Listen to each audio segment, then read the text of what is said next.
Hey guys, Luke here, and welcome back to Season 2, Episode 5 of my Swansea City FIFA 16 career mode. Now, last few episodes have been going over the squad and transfers and just the opening rounds of the English Premier League and, the Europa League and that sort of stuff. And we're sort of settling into the Premier League pretty nicely, find ourselves in 5th spot. We did have a bit of a rough start, but we're on a 4-game win streak over all competitions as of late. So it is looking pretty good for us. You can see low scoring sides. We're right at the top. We're not actually first, but we're right up there in terms of not scoring goals. But we've got a game against Leicester. Now, in real life, they're doing really, really well on this game, and not so much as far as I can tell. And this is in the Premier League, as well as the second game will be a Capital One Cup game against Notts County, so Jared HD side, and another Premier League game against Sunderland. So do have a lot of winnable games in this episode. But we see Kante takes a shot, and that's a fantastic save from Valdez.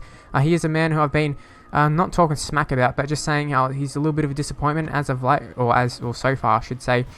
He's only played 5-6 games, whatever's for us, but just a lot of blunders from him lately. But yeah, we have started okay.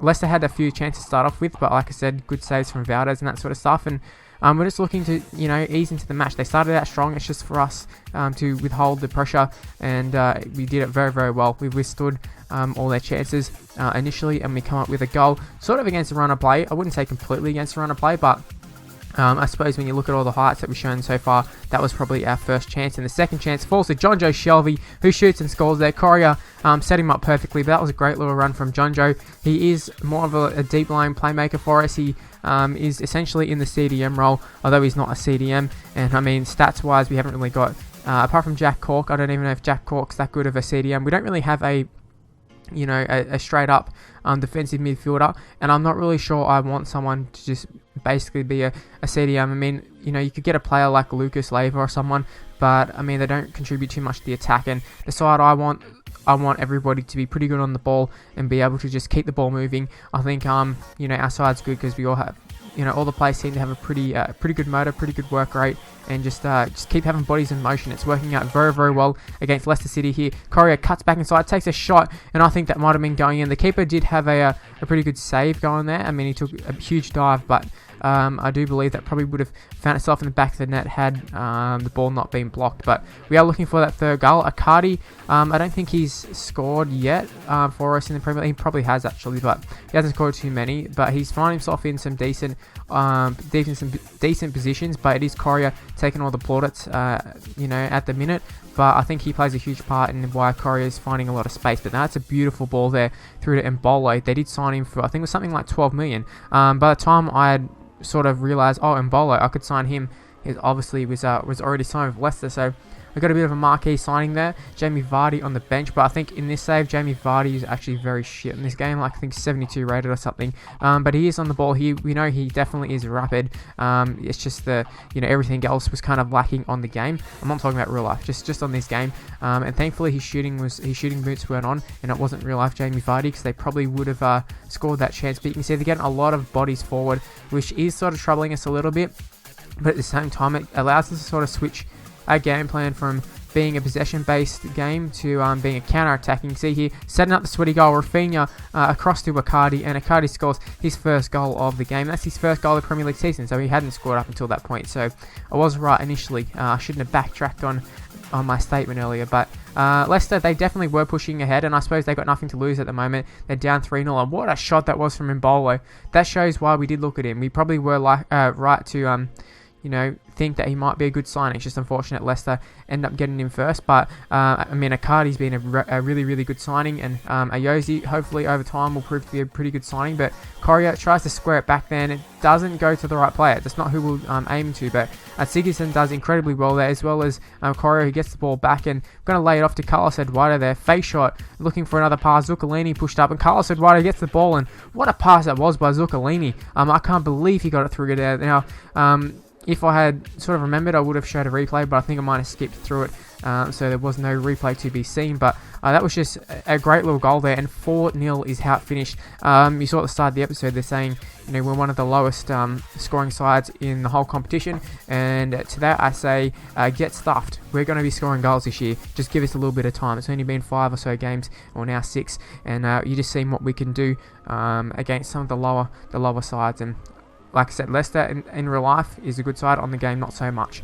Now, we did get an offer from Australia to go and coach Australia, the international side, and a huge part of me was like, yes, take it, but obviously I've got other priorities at the moment. Now, I do eventually want to coach Australia. I'd love to coach them at the World Cup on here, but Swansea is, where my heart is at the moment, and I definitely just need to focus on them. We've got a really tough year ahead of us, and once I get this year over and done with, maybe we consider Australia for next year, bearing in mind they do give us an offer or something. But moving on to the Couple 1 Cup, it's against Notts County, Jared HD side, his Road to Glory side. I'm not sure where they are on here or how different this side is compared to his actual side, but I was expecting a big win. We are playing a rotated squad, completely rotated squad. You can see Gabriel there, who hasn't featured for us in a little while since getting injured. He makes his return to the side, and he ends up scoring pretty early on. I think it was about 20 minutes in or so. And here is the corner, Jack Cork. Hasn't seen too much game time. We actually have translisted him a few times right from the very start of the season. Then we give him a few games and he impresses, and then we take him off, and then I don't use him for a while and go, we don't need him, and then it's just repeating that same cycle. Now Jack Cork, I think it was Jack Cork, maybe it was the right back, really pushed up high just then, and unfortunately we couldn't get a shot away. He kind of came at us just a little bit too quick, but right here Yosi completely takes him out, and I was super worried about a red card, but there wasn't even a yellow card, so we got pretty lucky with that one. Now, Kozak, he's coming off the bench. He's a striker we bought to sort of play back up to Gomez. But now, obviously, we've sold Gomez, which indicates that we probably don't have a position for Kozak as well. But if we get an opportunity for him, we might throw him on there. If there's a game like this, if they're just gonna park the bus and we need a goal, we can throw him in. Put some crosses into him because we're playing with the wingers. That's the formation we're using, but for the most part we don't really have a spot for him now. I would be totally open to selling him. Obviously we have to come in January because transfer window has shut.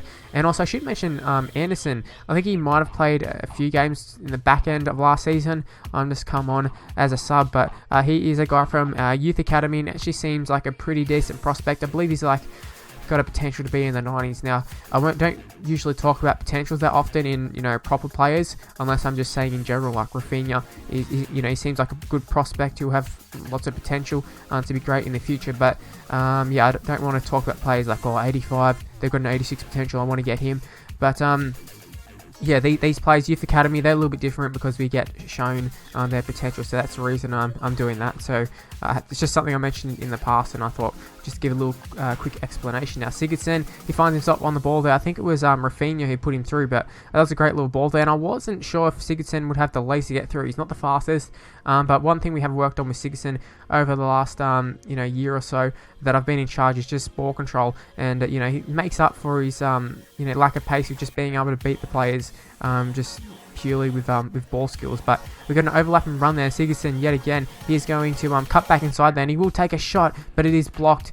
We probably should have got a shot off earlier, but Icardi finds himself on the ball, gets it to Zuccolini, and we're just waiting for something to open up. Sigurdsson gets the ball there, and he's going to shoot, and he is going to score. Now I've got to say that was a brilliant little goal there, and I was talking about trading him up. He just was naturally a great striker of the ball. He's our free kick taker, so we know he can shoot. We know he's got a great shot in him. But it's just everything else. We just need to try and get him a little bit up to scratch. He's in the 80s. But I should just mention, like, when that goal was scored, I thought, surely something's gone wrong. Camera angle seemed a little bit weird, and as I'm talking right there, you see Icardi made a really, really good run there. I can't believe he stayed in field.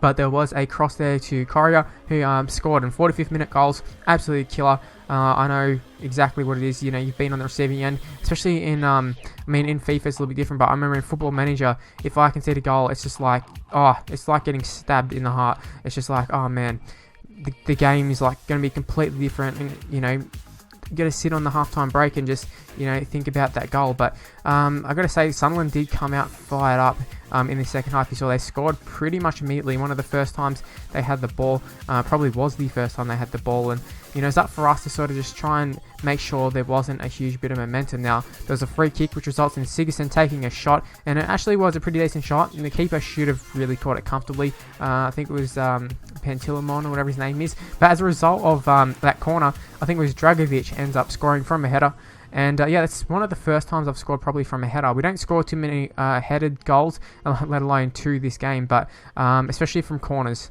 Corners goals don't happen too often, and yeah, I was pretty thrilled to score from that. Now, right here they do hit back Andy Carroll, who's signed from West Ham. I don't know if he signed this season or January last season or whatever it was, but nonetheless, he has signed for them. He's had a pretty good impact. I don't think he started for him this game. He might have. It could be completely wrong.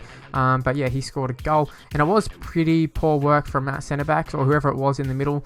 Maybe it was the right back or something. I think they probably should have covered it, but they didn't. And yeah, we were made to pay. And at this stage, we're kind of thinking, man, we just got to try and conserve our lead. Don't do anything too stupid, and sort of just right here, you see Isgrove came off the bench. Just wanting him to run around and just cause havoc and, pressure players and just press and all that sort of stuff. And we were thinking about taking it to the corner, just to waste a little bit of time, but we are going to go for a bit of a run. Isgrove has a lot of pace. That's his best asset. And we do find a Cardi there with a shot. Probably should have done a lot better with it, but thankfully it was in the 90th minute, so it didn't make a difference whether we scored or not. And 3-2 is how it finished there. You can see for a side that doesn't score too often, we are we are scoring a lot of goals as of late.